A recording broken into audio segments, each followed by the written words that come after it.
Hello बच्चों, कैसे हैं आप सभी लोग? सब लोग ठीक हैं? चलिए, तो आज की क्लास हम लोग शुरू करते हैं। आज हम लोग पढ़ने वाले हैं ट्रांजिस्टर कॉन्फ़िगरेशन के विषय में। कल के लेक्चर में हम लोगों ने पढ़ा था ट्रांजिस्टर और उसकी वर्किंग के विषय में। तो ट्रांजिस्टर कॉन्फ़िगरेशन इट मीन्स किस तरीके से हम लोग ट्रांजिस्टर को सर्किट में कनेक्ट कर सकते हैं। ट्रांजिस्टर को सर्किट में कनेक्ट करने के 3 मोड होते हैं। एक कॉमन बेस मोड, दूसरा कॉमन एमीटर मोड और तीसरा कॉमन कलेक्टर मोड। तो जो हम ट्रांजिस्टर कॉन्फ़िगरेशन करते हैं कॉमन बेस मोड कॉन्फ़िगरेशन में, हमारा बेस टर्मिनल जो होता है वो कॉमन होता है। कॉमन कलेक्टर मोड में का जो कलेक्टर टर्मिनल होता है वो कॉमन होता है, और कॉमन एमीटर कॉन्फ़िगरेशन में एमीटर टर्मिनल कॉमन होता है बेस और कलेक्टर के साथ। ओके, तो शुरू करते हैं ट्रांजिस्टर कॉन्फ़िगरेशन। एक ट्रांजिस्टर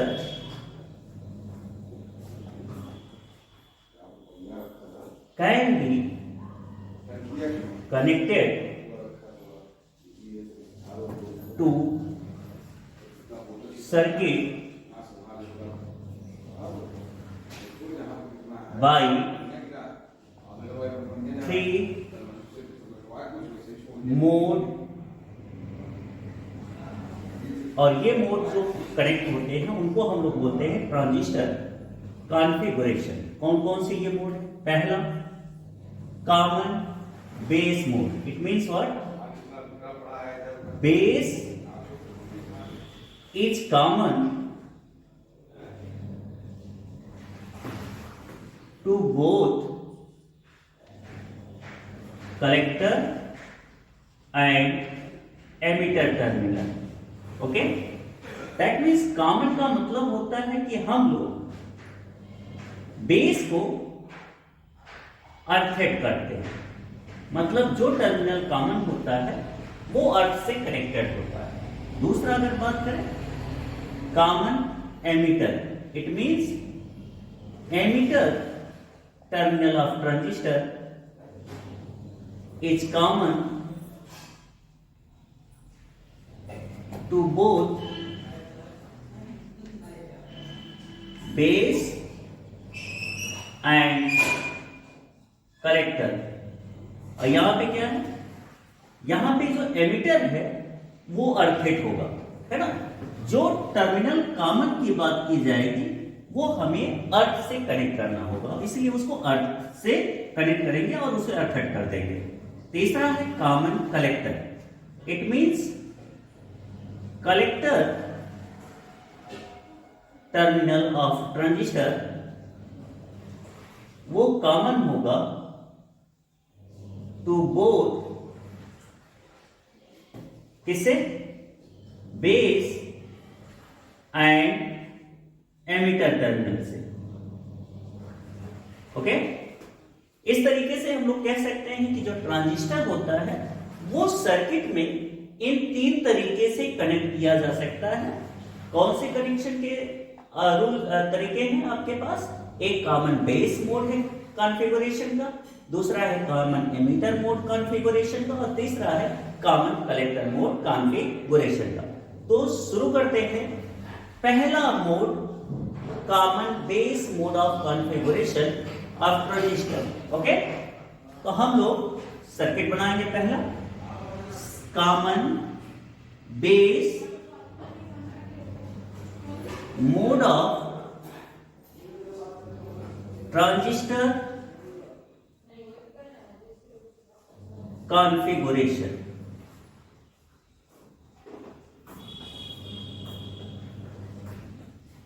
जब हम लोग कॉमन बेस मोड करेंगे, इसका मतलब हमें जो ट्रांजिस्टर का बेस टर्मिनल है उसको अर्थ से कनेक्ट करना होगा।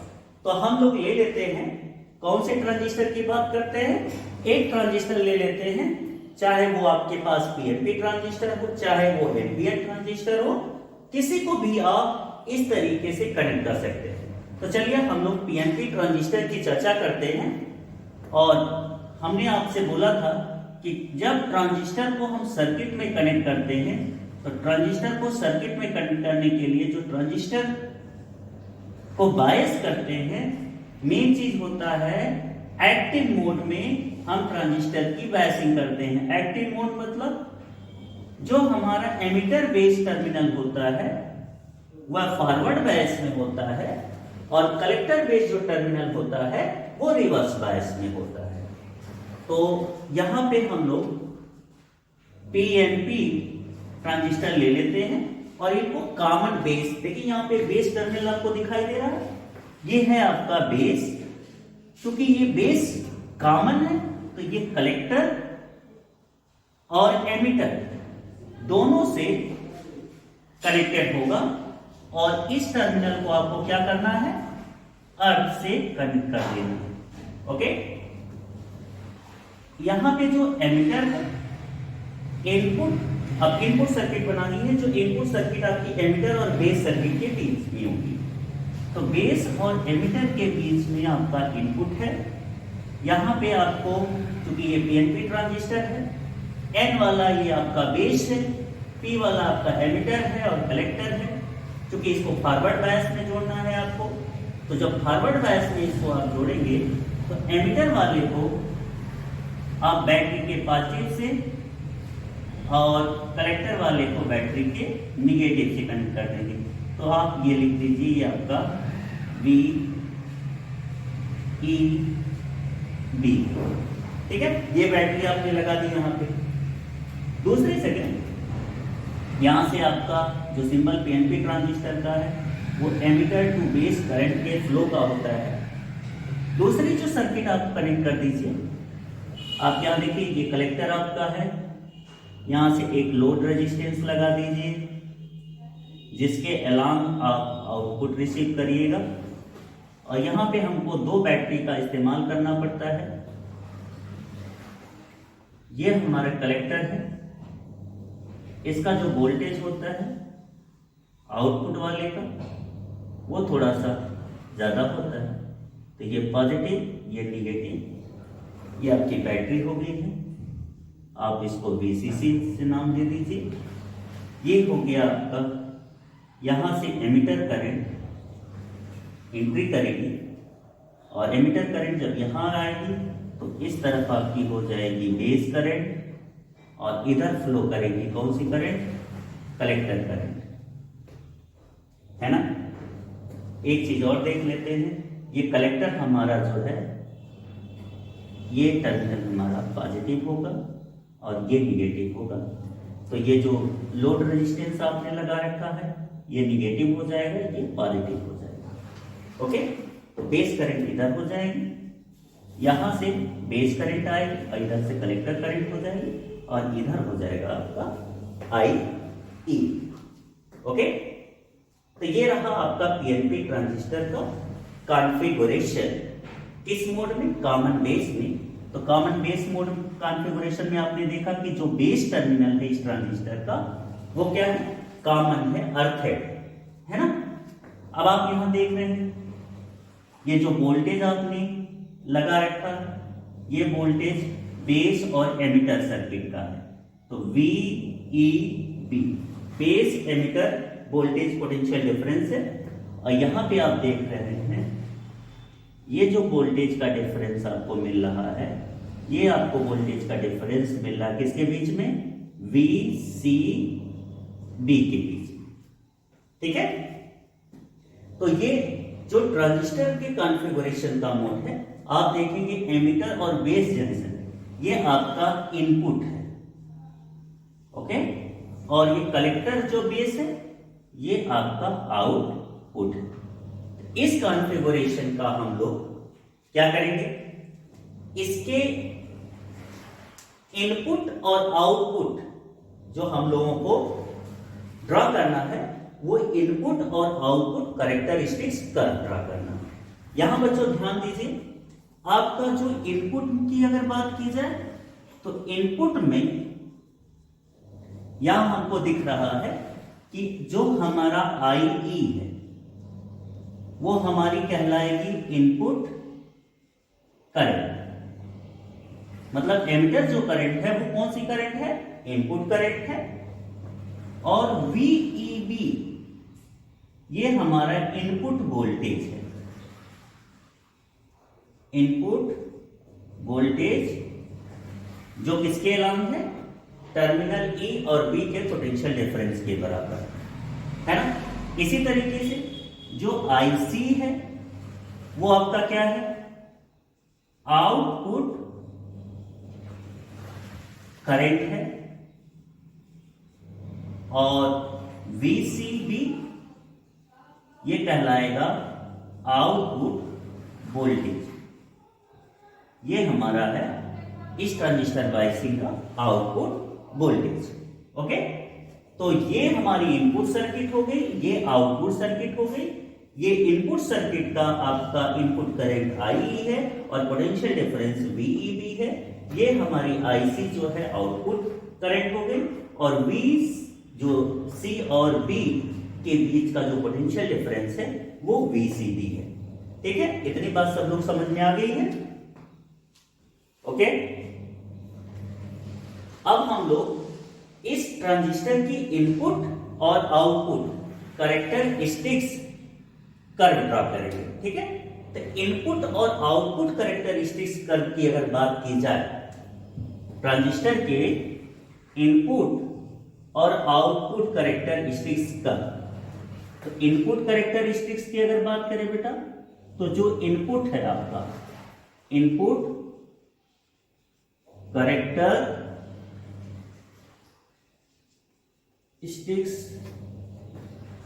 कैरेक्टरिस्टिक्स ये एक तरीके का आपका कर्व है जो इनपुट करंट और इनपुट अप्लाइड वोल्टेज दोनों के बीच में प्लॉट किया जाता है at constant VCB। Constant output जो वोल्टेज आपका VCB है उसके करस्पॉन्डिंग इनपुट करंट का वेरिएशन इनपुट वोल्टेज के साथ आपको प्लॉट करना होता है कर्व के रूप में। ठीक है, तो यहां पे हमारी जो इनपुट करंट है वो आप देख रहे हैं कौन सी है बेटा, IE है। तो IE जो एमिटर करंट है वो आपको मिली एम्पियर में मिलेगी, और जो VCB है VEB emitter to base, input voltage कौन सा है, एमिटर टू बेस, ये VEB अप्लाइड वोल्टेज आपका है। ये आप कंसीडर कर लेंगे वोल्ट में। फिर आप ये देखेंगे जो आउटपुट है वो उसकी बैटरी का वोल्टेज हाई है, लेकिन ये आउटपुट हमने आपको समझाया था जब ट्रांजिस्टर एक्टिव मोड में कॉन्फ़िगरेशन समझाया था कि उसमें ये कलेक्टर और बेस जो जंक्शन होता है वो रिवर्स बायस में होता है, इसलिए इसको निगेटिव वोल्टेज बोला जाता है। तो जब हम लोग इस आउटपुट वोल्टेज VCB को 0 वोल्ट पे रखते हैं तब हमें जो कर्व प्लॉट होता है वो कर्व इस तरीके से प्लॉटेड होता है। ध्यान से देखिए, ऐसे ये आपका कर्व है, ये कर्व प्लॉटेड है अलग अलग जो है emitter base voltage input voltage के करस्पॉन्डिंग इनपुट करंट में, लेकिन आपने जो आउटपुट है VCB को आपने 0 वोल्ट पे रखा हुआ है। ये कांस्टेंट आपका बेटा। शुरुआत में हमको करंट क्यों नहीं मिलती, शुरुआत में करंट इसलिए नहीं मिलती है कि हमने आपको समझाया था कि फॉरवर्ड बायस चाहे रिवर्स बायस में हो, जो उसका जो है बैरियर पोटेंशियल होता है, बैरियर पोटेंशियल की वजह से शुरुआत में उस पोटेंशियल को रिड्यूस करके फिर फॉरवर्ड बायस में करंट का जो है हमको मान मिलता है। इसी वजह से शुरुआत में करंट आपको VEB बढ़ाने से नहीं मिली है, लेकिन एक पर्टिकुलर वोल्टेज मान लीजिए 0.7 या 0.2 वोल्ट के बाद ये करंट का मान बढ़ना शुरू हुआ है जैसे VEB आपने बढ़ाया है, लेकिन आउटपुट वोल्टेज 0 वोल्ट पे आपने क्या रखा है, कांस्टेंट रखा है। ठीक, इसी तरीके से अब ये आउटपुट वोल्टेज जो आपका VCB है, इस VCC बैटरी को आप 10 वोल्ट पे फिक्स कर दीजिए। तो जब 10 वोल्ट पे VCB को फिक्स करेंगे तब जब उसके बाद एमिटर बेस वोल्टेज आप चेंज करेंगे, उसके करस्पॉन्डिंग जो आपकी इनपुट करंट है उसको नोट करेंगे, तो आप देखेंगे कि मान लेते हैं हमने VCB को -10 वोल्ट पे रखा। निगेटिव क्यों, क्योंकि ये रिवर्स बायस कंडीशन है, तो ये आउटपुट वोल्टेज हमारा निगेटिव वोल्टेज है, और यहां से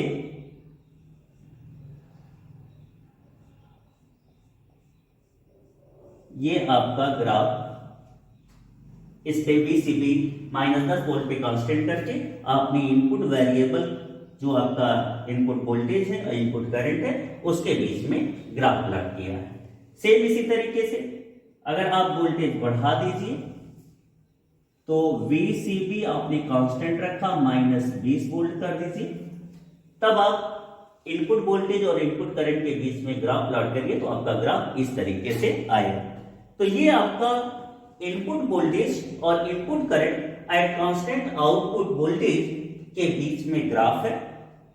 इनपुट कैरेक्टरिस्टिक्स इसी तरीके से अगर हम एनपीएन ट्रांजिस्टर का भी खींचना चाहें तो सेम प्रोसेस से एनपीएन ट्रांजिस्टर जिस तरीके से आप बायस करते हैं उस तरीके से बायस करके आप ड्रॉ कर सकते हैं। ठीक है, अब इस इनपुट कैरेक्टरिस्टिक कर्व से हमको क्या फाइंड आउट करना होता है, तो हमको इनपुट रेजिस्टेंस, इसका जो इनपुट रेजिस्टेंस है वो कितना होगा वो फाइंड आउट करना होगा। तो कहा जाता है input dynamic resistance, input dynamic resistance वो बराबर होता है, आप क्या लिखेंगे, Ri is equal to change in input voltage और चेंज इन इनपुट करंट। तो इनपुट वोल्टेज जो आपका है delta VEB upon delta IE, change in input current और चेंज इन इनपुट वोल्टेज। ये बात कब है, एट कांस्टेंट VCB, जो आउटपुट वोल्टेज है जब आपका कांस्टेंट है तो उस कंडीशन में आप ये राइट डाउन करेंगे। और ये जो input resistance common base mode में आता है, लगभग जो ऑर्डर होता है इसका वो 100 ओम के आसपास का होता है। ओके, तो ये हमने ड्रॉ किया कौन सी characteristics, input characteristics.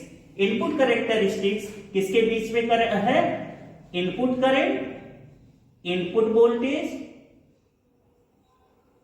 Eight constant output voltage. ये ग्राफ हम लोगों को प्लॉट करना होता है, input current, input voltage at constant output voltage, और यहां से हम लोगों ने इनपुट डायनेमिक रेजिस्टेंस की वैल्यू फाइंड आउट की। इनपुट डायनेमिक रेजिस्टेंस जो हमारा है वो change in emitter base voltage upon change in emitter current eight constant output voltage. दूसरा कैरेक्टरिस्टिक्स हम चूंकि इनपुट का ड्रॉ किए हैं तो सेम हमको आउटपुट कैरेक्टरिस्टिक्स का भी प्लॉट करना पड़ेगा। तो आउटपुट कैरेक्टरिस्टिक्स कर्व। ओके बच्चों, अब आउटपुट कैरेक्टरिस्टिक्स कर्व किसके बीच में प्लॉट करेंगे आप, आउटपुट कैरेक्टरिस्टिक्स कर्व आपको ये प्लॉट करना पड़ेगा आउटपुट वोल्टेज और आउटपुट करंट। तो आउटपुट वोल्टेज आपका कौन सा है, VCB है, आउटपुट करंट कौन है, IC है, एट कांस्टेंट इनपुट करंट। तो इनपुट करंट आपकी क्या है, IE। ओके, हम लोग आउटपुट कैरेक्टरिस्टिक्स कर्व जो प्लॉट करने वाले हैं यह किसके बीच में होगा, output current, output voltage at constant input current, और इनपुट करंट हमारी एमिटर करंट है IE है, इसके कांस्टेंट वैल्यू पे करस्पॉन्डिंग हम कलेक्टर बेस वोल्टेज चेंज करेंगे और कलेक्टर करंट के वेरिएशन को स्टडी करेंगे। ओके, बहुत इंपॉर्टेंट ये कैरेक्टरिस्टिक्स है आउटपुट कैरेक्टरिस्टिक्स, जब हम अलग अलग इनपुट करंट पे इसको प्लॉट करते हैं। ओके, ध्यान दीजिए, ये आपका हो गया इनपुट करंट IC, किसमें, इसको मिली एम्पियर में कंसीडर करेंगे। ये आपका जो आउटपुट वोल्टेज है, ये आउटपुट करंट है कलेक्टर करंट, और जो आपका आउटपुट वोल्टेज है VCB उसको आप वोल्ट में रीड करेंगे। जब ग्राफ प्लॉट करते हैं, जब हम देखते हैं कि एमिटर करंट 0 होती है, तो जब एमिटर करंट में 0 होती है तो हमको जो आउटपुट में हम वोल्टेज चेंज करते हैं वो वोल्टेज लगभग सैचुरेशन रीजन आ जाता है, ये कांस्टेंट वैल्यू रहती है। ये IE 0 वोल्ट पे है, 0 मिली एम्पियर करंट पे है।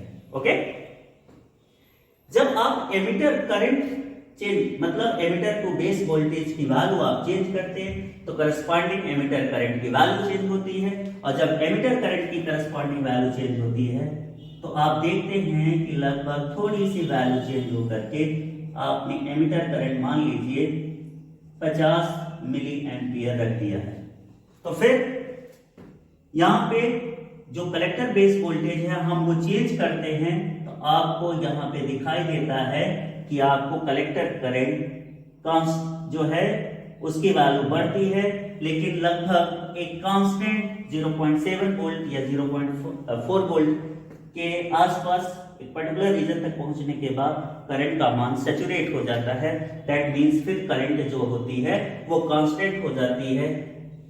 फिर अगर आप जो एमिटर करंट है उसकी वैल्यू चेंज करना चाहते हैं तो एमिटर करंट का मान आप बढ़ा दीजिए, तो एमिटर करंट का मान बढ़ाएंगे तो उसी की करस्पॉन्डिंग आपकी जो कलेक्टर करंट होगी वो भी बढ़ेगी, लेकिन कलेक्टर बेस वोल्टेज को जब आप चेंज करेंगे तो कलेक्टर करंट का मान बढ़ेगा लेकिन फिर कांस्टेंट हो जाएगा, और ये कांस्टेंट आई मान लीजिए आपने 100 मिली एम्पियर पे ड्रॉ किया है। सेम जब आप फिर एमिटर करंट चेंज करेंगे तो उसके करस्पॉन्डिंग कलेक्टर करंट का मान बदल जाता है, लेकिन फिर करंट एक पर्टिकुलर रीजन तक जाते जाते सैचुरेट हो जाती है। IE is equal to 150 milli ampere. Okay, ये रीजन ये कहलाता है सैचुरेशन रीजन, और करंट इस समय कांस्टेंट हो जाती है। ओके, इतनी बात समझ में आ गई है सबको। अब हम लोगों को जो आउटपुट का रेजिस्टेंस है वो कैलकुलेट कर लेना है। तो डायनेमिक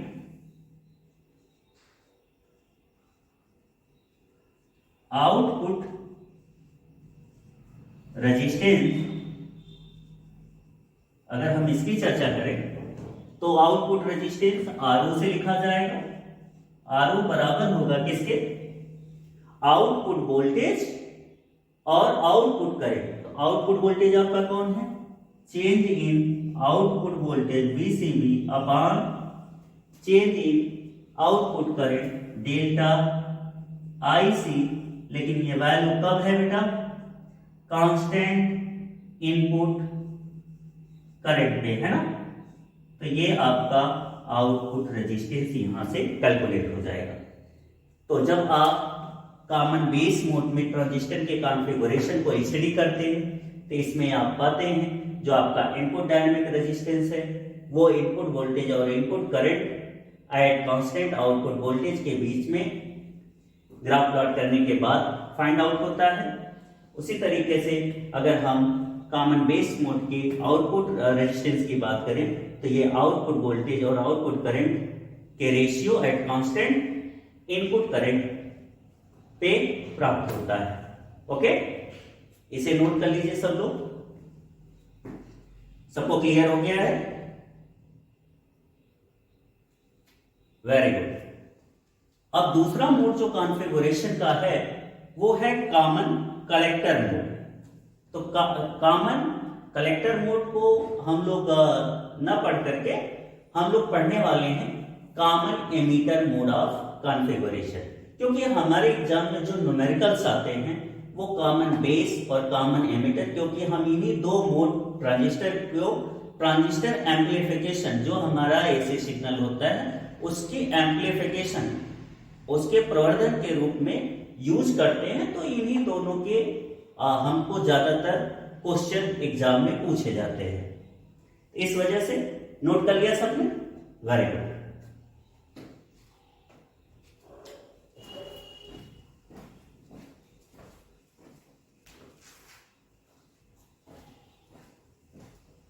चलिए आगे पढ़ते हैं हम लोग। ठीक है, दूसरा common emitter configuration. Common emitter configuration की अगर बात करें बेटा तो इसमें आपको एक चीज ध्यान देने वाली बात होगी कि जो यहाँ पे एमीटर टर्मिनल होगा वो आपका क्या होगा, कॉमन होगा। एमिटर टर्मिनल कॉमन होने का मतलब होता है, जो एमिटर टर्मिनल कॉमन है इसका मतलब एमिटर टर्मिनल हम लोग क्या करेंगे, अर्थ से कनेक्ट करेंगे, है ना। यहां पे भी हम लोग पीएनपी ट्रांजिस्टर लेंगे और पीएनपी ट्रांजिस्टर को कॉमन एमिटर मोड में कॉन्फ़िगरेशन करेंगे और इस कॉन्फ़िगरेशन की इनपुट और आउटपुट कैरेक्टरिस्टिक्स कर्व भी हम लोग प्लॉट करेंगे। तो ध्यान से सभी लोग देखिए, ट्रांजिस्टर कॉन्फ़िगरेशन का जो दूसरा मोड है वो common emitter configuration, common emitter configuration. इसमें क्या है आपका, emitter is common to both, emitter terminal जो है वो कॉमन है टू बोथ, किसके किसके, base and collector terminal. Okay, configuration आपको ध्यान से देखना पड़ेगा, क्योंकि हम लोग ले रहे हैं पीएनपी ट्रांजिस्टर। पीएनपी ट्रांजिस्टर में जब हमको एमिटर टर्मिनल का कॉमन करना पड़ता है, तो एमिटर टर्मिनल कॉमन करने के लिए ये हो गया आपका एमिटर, और यहां से आपको ये हो गया आपका कलेक्टर, ये हो गया आपका बेस टर्मिनल। ओके, तो ये हो गया आपका कॉमन एमिटर जो है। कॉम्बिनेशन करना अभी सर्किट तो कंप्लीट है नहीं, कॉन्फ़िगरेशन का मतलब एज ए सर्किट एलिमेंट हमको ट्रांजिस्टर को जोड़ना होता है। तो यहां से क्योंकि पीएनपी ट्रांजिस्टर आपने ले रखा है, ट्रांजिस्टर कॉन्फ़िगरेशन करना भी आप लोग सीख लीजिए। पीएनपी में आप ये देख लीजिए, जो ई है ये आपका पी टाइप है और एन जो है वो आपका बेस यहां पे है। तो इस वजह से जब ट्रांजिस्टर कॉन्फ़िगरेशन हम करेंगे तो ये वाला टर्मिनल ट्रांजिस्टर का बैटरी के पॉजिटिव टर्मिनल से कनेक्टेड होगा और ये वाला टर्मिनल बैटरी के निगेटिव टर्मिनल से कनेक्टेड होगा। ये माइनस हो गया, ये प्लस हो गया, है ना। और पीएनपी ट्रांजिस्टर में करंट एमिटर टू बेस जाती है। ये कलेक्टर है। अब कलेक्टर टर्मिनल को हम लोग यहां से कनेक्ट कर दे रहे हैं एक रेजिस्टेंस लगा करके आउटपुट में, और ये बैटरी हो गई आपकी, और ये बैटरी के पॉजिटिव टर्मिनल से आउटपुट बैटरी आपने देखा है। यहाँ पे हम लोग ये, तो ये आपका हो गया VCC, इसको लिख लीजिए, VAB इसको लिख लीजिए, या VEE आप इसको लिख लीजिए, VB कर देते हैं। और ये हो गया आपका बेस एमिटर वोल्टेज VEB, और ये हो गया है आपका base collector VC, collector emitter voltage. Okay, यहां तक कोई दिक्कत है किसी को? ये VCE जो है ये आपका आउटपुट है, आउटपुट वोल्टेज है, और ये आपका है इनपुट। ओके, ये आपने यहां पे सर्किट में लोड रेजिस्टेंस लगाया। ये हो गया आपका, ट्रांजिस्टर को बायस कर लिया आपने। करंट आप ध्यान से देख लीजिए, यहां से एमिटर करंट आ रही है, तो ये एमिटर करंट दो भागों में बढ़ जाएगी आपकी। यहाँ पे एक हो जाएगा आपका बेस करंट, और पीएनपी ट्रांजिस्टर है ना, तो करंट हमारी जो है पीएनपी ट्रांजिस्टर में इसी तरीके से होती है। तो यहाँ पे जो हमने कॉन्फ़िगरेशन किया है ये बेस हो जाएगा, और इधर कलेक्टर करंट फ्लो करेगी। तो इसका मतलब हमने जो बायसिंग किया है वो थोड़ी सी गलत है। यहाँ पे आपको बैटरी का ये पॉजिटिव टर्मिनल लेना पड़ेगा, ये नेगेटिव। ये निगेटिव हो गया, ये पॉजिटिव। ओके, अब सही है।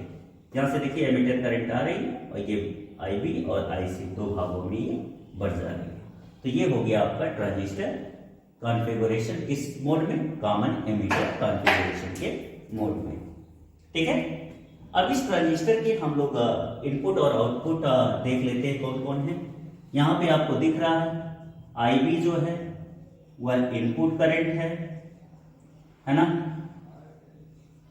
और जो आपका VEB है वो आपका है क्या, इनपुट वोल्टेज है ना। और यहां पे अगर आप VCE की बात करें तो ये आपका आउटपुट वोल्टेज है ना बेटा। चलिए इनपुट कैरेक्टरिस्टिक्स कर्व प्लॉट करते हैं हम। इनपुट कैरेक्टरिस्टिक्स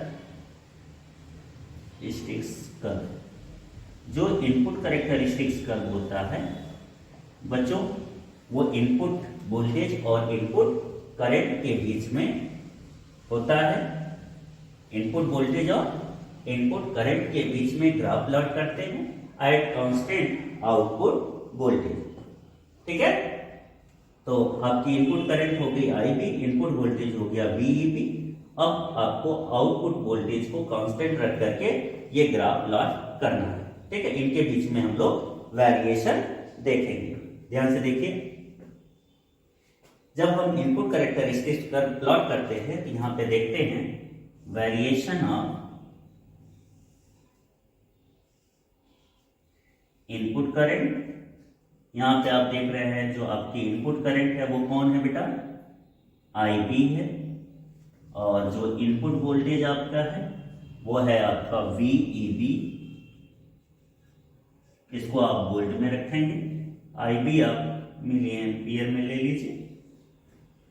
अब आप जब आउटपुट वोल्टेज कांस्टेंट 0 वोल्ट पे रखिए, आउटपुट वोल्टेज आपके लगाया नहीं, तो इनपुट वोल्टेज जो आपका VEB है उसका वेरिएशन आप IB में देखेंगे जो बेस करंट होगी। तो आप यहां पे पाएंगे क्या कि जो ग्राफ आएगा आपका वो इस तरीके से आएगा। ये आपने पाया है VCE कितने वोल्ट पे, 0 वोल्ट पे आपने इसको रखा है। तो जैसे जैसे आपने एमिटर बेस वोल्टेज बढ़ाया है आपको बेस करंट का मैग्नीट्यूड थोड़ा सा ज्यादा मिला है। अब आप क्या करेंगे, फिर जो आउटपुट वोल्टेज है इसको थोड़ा और बढ़ा दीजिए। जब इसको आप बढ़ा देंगे, मान लीजिए आपने इसको फिक्स कर दिया है 2 वोल्ट पे, तो जब 2 वोल्ट पे फिक्स करेंगे तो ये जो ग्राफ है ये आपको मिलेगा इस तरीके से।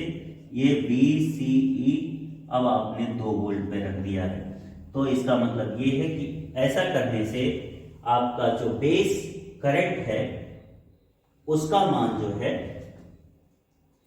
बढ़ा है, लेकिन आपको ये जो रिवर्स वायस में आपने ये वोल्टेज दे रखा है, इस वजह से आपको एमिटर बेस वोल्टेज बढ़ाने के बाद ये बेस करंट के मैग्नीट्यूड में चेंजिंग नजर आई है। फिर आप क्या करिए, इसी तरीके से आप जब आउटपुट जो वोल्टेज है उसको 4 वोल्ट पे रख लीजिए, तब आप पाएंगे क्या, तब आपका ग्राफ इस तरीके से होगा। ये VCE 4 वोल्ट मान लेते हैं, ओके। और आप जब वेरिएशन देखेंगे VEB और IB में, तो आपको इस तरीके से ज्यादा वोल्टेज आउट जो है आपको चेंज करना पड़ेगा IB के मान में चेंज करने के लिए। ठीक है, अब हम लोग डायनेमिक इनपुट रेजिस्टेंस की अगर बात करें तो डायनेमिक इनपुट रेजिस्टेंस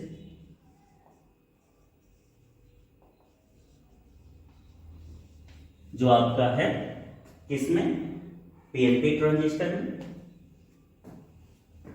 तो इनपुट कॉमन एमिटर मोड में इनपुट डायनेमिक रेजिस्टेंस आप देख रहे हैं VEB और IB के बीच में ग्राफ प्लॉटेड है। तो RI इज इक्वल टू आप लिखेंगे यहाँ पे delta VEB divided by delta IB, और आपने यहाँ पे रखा क्या है, कांस्टेंट आउटपुट वोल्टेज VCE सी ई यहाँ पे कांस्टेंट है, इससे आप वैल्यू पुट करेंगे क्वेश्चन में अगर दिया है तो फिर वहां से आपको क्या निकालना है, input resistance common emitter by C का आप कैलकुलेट कर सकते हैं। सेम अब हम ड्रॉ करने वाले हैं आउटपुट कैरेक्टरिस्टिक्स कर्व के। ओके, कौन सा कैरेक्टरिस्टिक्स कर्व प्लॉट करना हम लोगों को, इस कॉमन एमिटर मोड ट्रांजिस्टर का आउटपुट कैरेक्टरिस्टिक्स कर्व हम लोगों को प्लॉट करना। तो ध्यान से सभी लोग देखिए, आउटपुट कैरेक्टरिस्टिक्स कर्व जब हम लोग प्लॉट करेंगे, जैसे हमने कॉमन बेस में प्लॉट किया था उसी तरीके से कॉमन एमिटर में हम लोगों को प्लॉट करना होगा। यहां पे आप रखेंगे क्या, ये हो गया आपका वी सी आउटपुट वोल्टेज, इसको वोल्ट में आप रखिएगा। ये आपकी आउटपुट करंट है आईसी मिली एम्पियर में, ये आउटपुट करंट है, और इनपुट करंट आईपी है। अब इसको आपको कांस्टेंट रखना है, तो आई ई को कांस्टेंट रख करके आपको वेरिएशन देखना है किसके बीच में, VCE और IC के बीच में। लेकिन आप क्या रखना चाहते हैं, IE जो है, IB जो है वो कांस्टेंट रखना चाहते हैं। तो IP कांस्टेंट रख करके IC और IC और VCE के बीच में ग्राफ प्लॉट करेंगे। तो ध्यान से देखिए यहां पे, जब आपने इनपुट वोल्ट जो करंट है IP उसका मान 0 रखा है, तो वेरिएशन आप देखेंगे तो आपको ये सैचुरेशन रीजन मिलेगा। VCE को अगर चेंज करते हैं तो हमको स्मॉल कलेक्टर करंट मिलती है लगभग ऐसे, और फिर उसके बाद थोड़ी सी कलेक्टर करंट मिलती है, फिर सैचुरेट हो जाती है। फिर VCE में हम कितना भी चेंज करें लेकिन हमको कलेक्टर करंट के मैग्नीट्यूड में कोई चेंजिंग नहीं मिलती।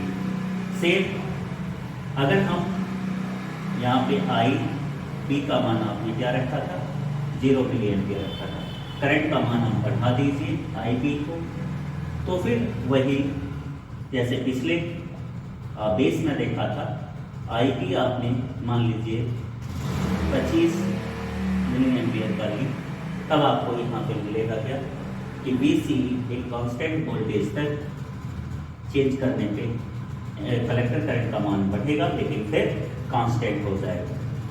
अब बेस करंट का मान और बढ़ा दीजिए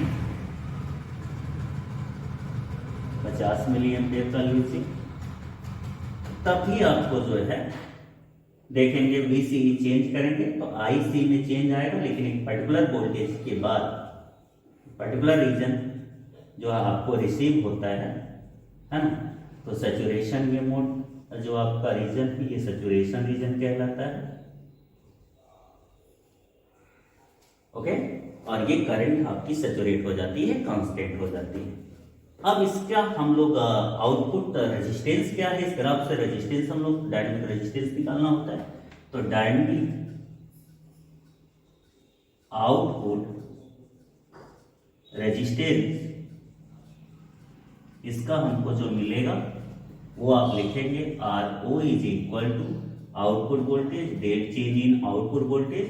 तो change in output voltage means delta VCE upon change in output current delta IC, और ये आपको रखना है कांस्टेंट इनपुट करंट, मतलब बेस करंट आपको यहाँ पे कांस्टेंट रखना है, और ये आप कॉमन एमीटर में आउटपुट कैरेक्टरिस्टिक्स का प्लॉट कर लेंगे और उसके बाद आउटपुट रेजिस्टेंस फाइंड आउट करेंगे।